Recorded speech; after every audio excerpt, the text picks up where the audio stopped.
নাহমাদুহু ওয়া নুসাল্লি আলা রাসূলিহিল কারীম আম্মা বাদ। প্রিয় ভাইরা, আজকে কথা বলবো যারা বিভিন্ন রোগে জর্জরিত আছেন, বাংলাদেশের চিকিৎসা শেষ করে ফেলেছেন, সিঙ্গাপুরে গিয়েছেন, লন্ডনে গিয়েছেন, কিন্তু তারপরেও আপনার রোগের কোনো হদিস পাননি, আপনার সুচিকিৎসা পাননি, আপনি সুস্থ হননি, ওই সকল ভাইদের উদ্দেশ্যে বলবো। আসলে দেখেন, রোগ শোক বালা মুসিবত আল্লাহ রাব্বুল আলামিনের পক্ষ থেকে আসে।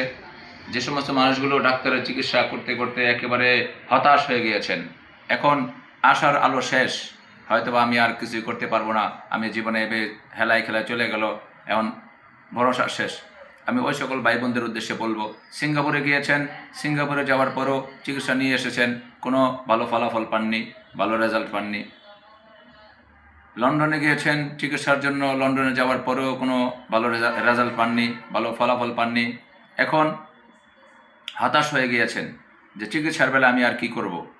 আমি ওই সকল ভাই বোনদের উদ্দেশ্যে বলবো, আমরা তো মুসলমান, আমাদের ভরসার সবচেয়ে বড় আস্থার পাত্র হলো কোরআন, এবং সবচেয়ে বড় আস্থার পাত্র হলো আল্লাহ রসুলের হাদিস, সবচেয়ে বড় আস্থার পাত্র হলো আমাদের খালেক, আমাদের মালেক আল্লাহ রব্বুল আলমিন আমাদেরকে সৃষ্টি করেছেন।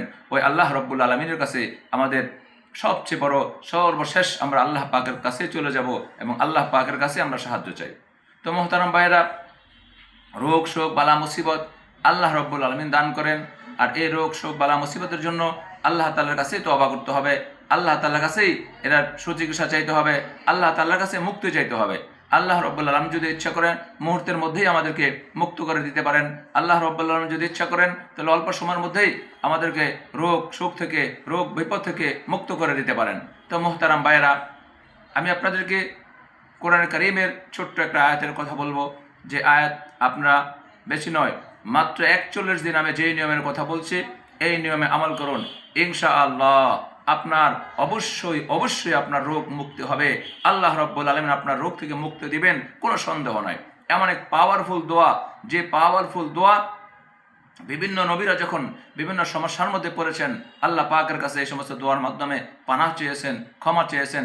আল্লাহ রাব্বুল আলামিনের কাছে তারা এই দোয়ার মাধ্যমে মুক্তি চেয়েছেন।